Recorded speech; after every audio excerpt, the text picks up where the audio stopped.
Ilang mga babae at bata na biktima ng karahasan ang lumutang kasabay ng panawagan ng ilang grupo na bigyang pansin ang kanilang mga karapatan at kwento.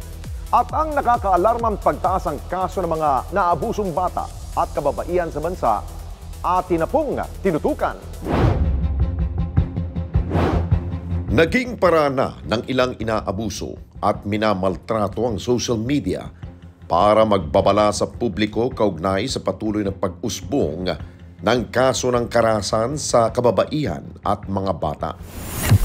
Dahil dito, mas umigting ang panawagan na paigtingin pa at mabigyan pansin ang karapatan ng mga biktima sa tahanan man o sa komunidad at maging sa trabaho. Nito lamang nakaraang linggo, isa na namang certified e-responder ang nabuo para lakas loob na labanan ang pang-abuso o domestic violence. 9 na babae ang nagsama-sama para mabuo ang Zero Violence Against Women and Children Alliance. Isa na rito si Edna Ko, isang human rights advocate at co-founder ng grupong Babae Ako. Ang focus namin is violence against women and children. No? Isang problema na alam naman natin, matagal nang alam ng publiko, at isang problema na patuloy pa rin dapat tugunan. Nag-research kami, nakita namin yung tripartite body ng employers at saka labor at saka yung ILO nag-agree na gagampanan nila ang kanilang tungkulin na matigil ang violence against women and children sa loob ng workplace.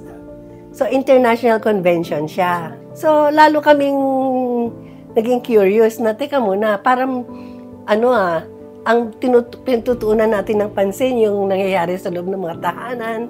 Meron tayong batas tungkol sa sexual harassment, may batas tayo tungkol sa pambabastos ng babae, pero yung mga companies, they're able to get away with it.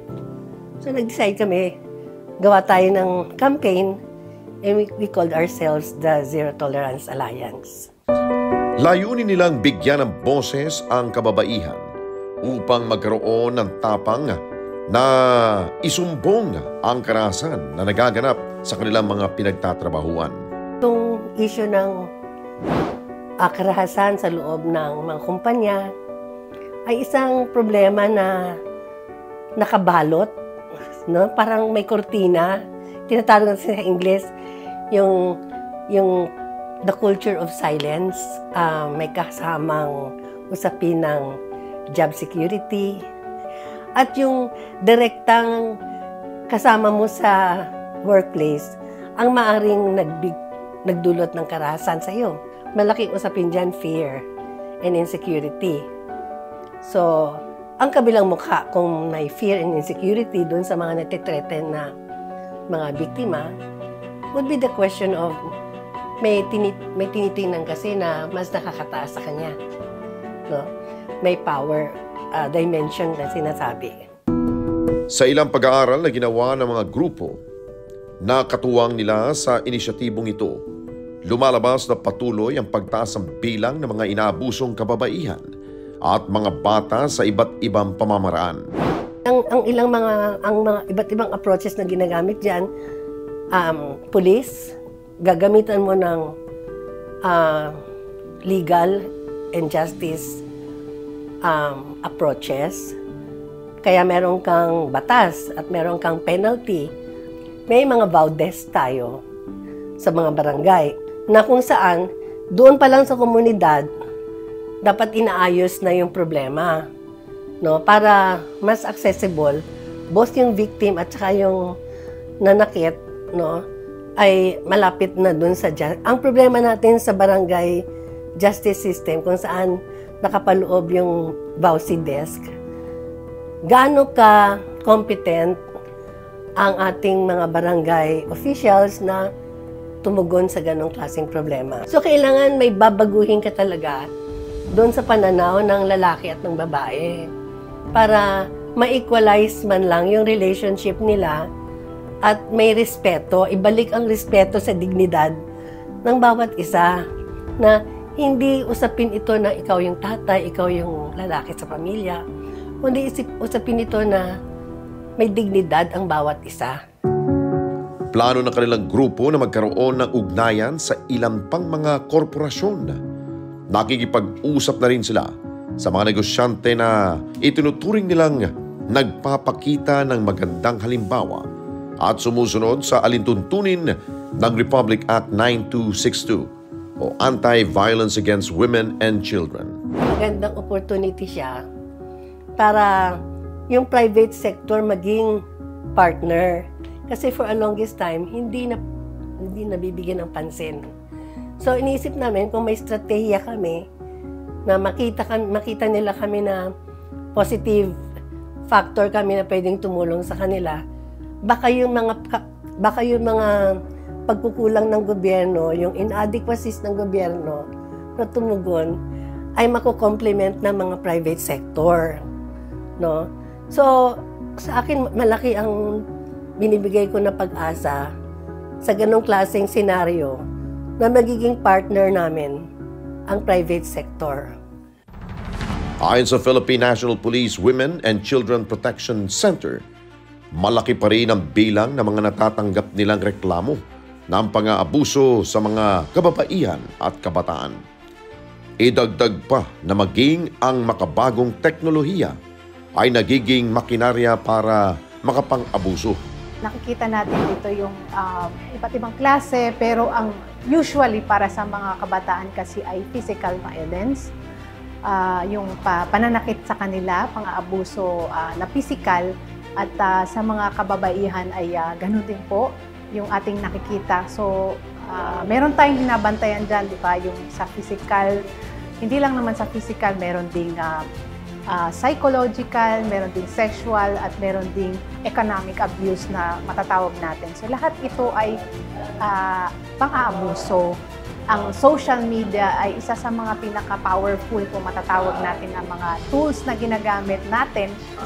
Ito rin yung, sadly, ito din yung ginagamit ngayon for yung tinatawag nating technology-facilitated gender-based violence. At kaya nga tayo nagpo-focus dito ay medyo hindi ito kagaya ng traditional na VAUSI. Kaya medyo mahirap, kailangan nating palakasin pa yung ating expertise para dito.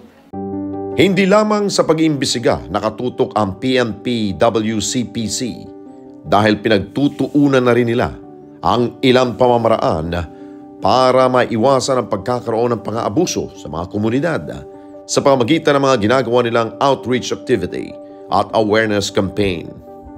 Nakikita din po natin na medyo malaki po yung data natin ng mga ganitong klase ng mga pang-aabuso sa mga kababaihan at sa kabataan sa loob mismo ng tahanan. Kaya nga po, ang focus ng ating ginagawang awareness campaigns at advocacy natin ay talagang palakasin natin yung family bilang isang institution. Kasi nag-i-start pa rin talaga sa values ng isang pamilya. So, turuan natin at ipamulat din natin sa kanila na ang mga ganitong gawain ay hindi, it is not a matter of parang pang-pamilya lang ba na pwedeng pag-usapan pagkatapos. Hindi po, kasi meron po tayong batas na kung saan ay pinaparusahan yung mga gumagawa ng mga ganito para maging aware sila na hindi pala ito dapat ginagawa kahit pa sa mismong asawa or kinakasama. Meron tayong tinatawag na Aling Police Project at saka yung na kung saan yung ating helpline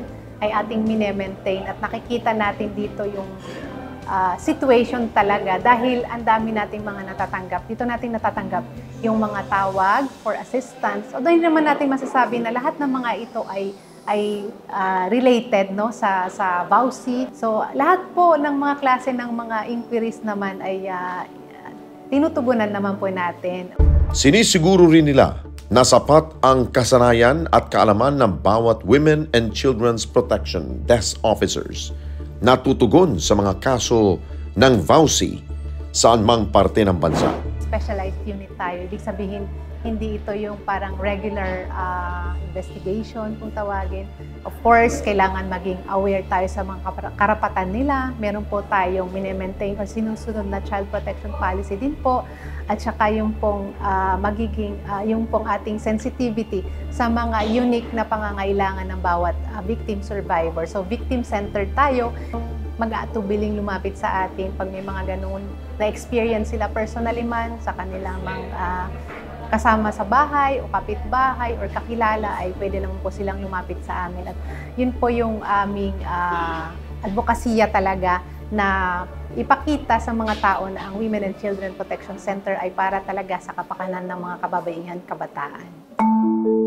Patuloy naman ang pagbabalangkas ng mga pulisiya at estratehiya ng Philippine Commission on Women, isa sa mga ahensyang nakatalaga upang maipatupad ng maayos ang mga regulasyon para sa proteksyon ng mga kababaihan at mga bata. Or tasked to monitor the implementation of the Magna Carta of Women. And there are other policies that the Commission has issued regarding gender mainstreaming, meaning integrating women's concerns in different sectors. The UN Convention on the Elimination of Discrimination Against Women. And because of those parang framework for social protection, nagpasa ang government, ang legislation ng Republic Act 9262 or Anti-Vowsy Act. Sa datos ng National Demographic and Health Service, lumalabas na halos 5 milyong babae, edad 15 hanggang 49 ang nakakaranas ng pang-aabuso. Lumalabas na halos 18% ito ng kabuuang bilang ng mga kababaihan sa nasabing bracket. Ang focus ng plan na ito is more on primary prevention, meaning preventing violence before it happens. Pigilan mo muna. But there are different strategies that have to be implemented to make this happen. And one of which is the involvement of men in addressing violence against women. Because if we don't bring in men in the equation, walang mangyayari. Like, men talking to young boys. Yung mga ganon. Kasi, habang bata, dapat tinuturuan mo. Family, oo.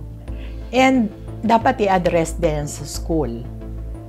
Kasi, yung mga kabataan, mas madaling, lalo yung nasa elementary, mas madaling turuan, no? Kung ano yung paggalang, ano yung positive masculinities. Pero kasi pag malaki na, matanda na, ang hirap na, no? Bagamat maraming pulisiya ang kanilang binubuo, may ilang pagsubok pa rin na dinaranas ang kanilang ahensya. At ito ay kung paano magtutuloy-tuloy ang mga proyekto na kanilang nasimulan sa mga lokal na pamahalaan. Violence against women is still prevalent in the country. Why? Dahil marami, even the victims themselves are not aware of their, their rights, where to go for help, challenge. Kaya ang importante na yung mga biktima ng BAW, dapat tulungan din na maging economically empowered, bigyan ng training, sa livelihood, ganun. And then yung support talaga sa litigation process. Wala yun. And even yung mga psychologists para tulungan sila to process yung kanilang yung trauma, yung na-experience sila, kulang tayo. Yung prevention talaga yung pinaka-importante. Pero pinaka-mahirap. Kasi hindi naman isang program lang. Hindi one time off. It's a continuing process. Ang pagtutulungan ng iba't ibang ahensya, gobyerno man o pribadong sektor, sana ay patuloy na maging daan para mas maunawaan at may pagtanggol ang mga karapatan ng kababaihan at mga bata. Maproteksyonan sila sa mga pang-aabusong nangyayari sa anumang sulok ng ating lipunan.